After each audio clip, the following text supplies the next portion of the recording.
Alright, I've been asked a couple times also. I've made a knee wrap video now and I've been asked, why don't I make a wrist wrap video? Proper way to wrap your wrists. There's like 25 different ways. The most important thing is the hand position to grab the bar. Your hand position doesn't need to be straight where all the weight needs to be on it. It needs to be tilted back some so when the bar rests in the pocket of the hand where the thumb is wrapped and the fingers are wrapped around it so that the pressure goes into alignment of the natural body position. Don't care how you do it. As far as the rest of how you bench, I'm not going to talk about that. What I want to talk about though is how to lock the wrist wrap in. Now I've seen a lot of lifters, they like to use the thumb loop and they like to pull it around. I don't teach that. I teach because most federations don't allow you to use the thumb loop. I teach you to grab the thumb loop and pinch it with your thumb, wrap your hand in your natural position, how it's supposed to be, and use that to pull on. From there, you're going to pull down at an angle and get the wrist wrap low on your wrist. When you go around, you're going to go up and make sort of an X and get high on the hand. The highest legal limit you're allowed for whatever organization you're in. From that point, you're going to make the X and come back around so that you make an X on the back of your hand. Yeah, I guess you could say I'm like famous for making an X, but the X marks the spot when you're trying to protect the joint. That's pretty much the way I like to remember it for myself, so when I'm wrapping wrists, that's how I do it. So when I come back around, now I'm going to close that and go right over top of that. So you see, the highest point of the wrist wrap just was at the top of the X. The final wrist wrap is going to come up and cover that by a little bit more.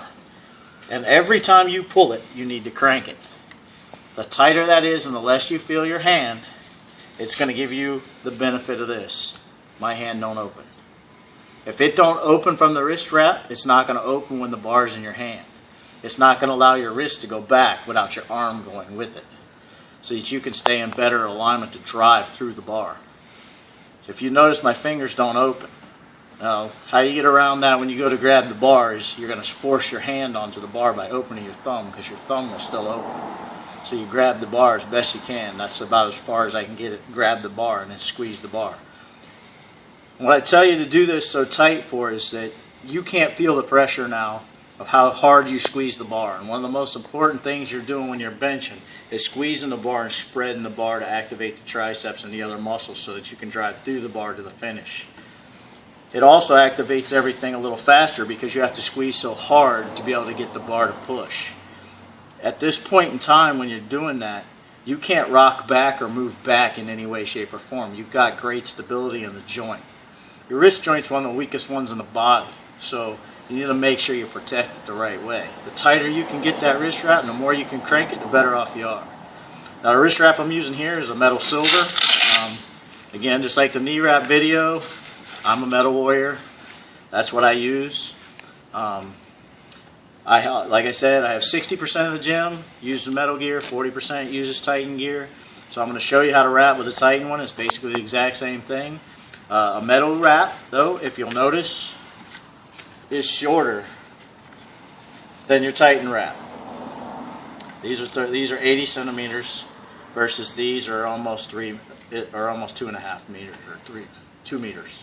So 36 inches versus 32, about 4 inches difference. All it means is you're going to get a little more crank around the wrist. Again, their product, if you look at them again, a little bit wider. That's all the difference between them. Some people like a real stiff one. Someone like one that gives you a little more stretch. I just like it. No matter what it is, it's got to get tight. It needs to be the longer wrist wrap. If you're a girl and your wrists are very small, you can go with a 60 centimeter or what they call a 24 or 30 inch wrist wrap. If you're a bigger guy, you need to be using the 36s, the big long ones, as long as ones you're allowed to use in your organization. Same thing with wrapping with the Titan wrap. It's not any different. You're going to grab that, put it into your bar position, and from there you're going to wrap it and pull it down at the angle again and make the X in the back of your hand. Coming just like that. So I got my X. Now I'm going to run this one a little lower because I got a little more wrist wrap, so I can brace more area because of the length of the wrist wrap. You'll notice every time I crank it tighter and tighter. I shouldn't feel my hand. From there, I'm locked. Last part can go over, and it just gives me a little bit of extra. Release the thumb loop and it's out of your way. Now, I can open my hand a little more with this one because though this one's such a stiff wrap, it's harder to pull tight. You really have to torque a signature wrap to get it tight.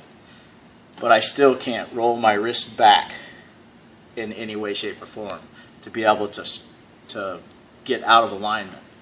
From there, just like I said, it's about driving through the bar and spreading the bar.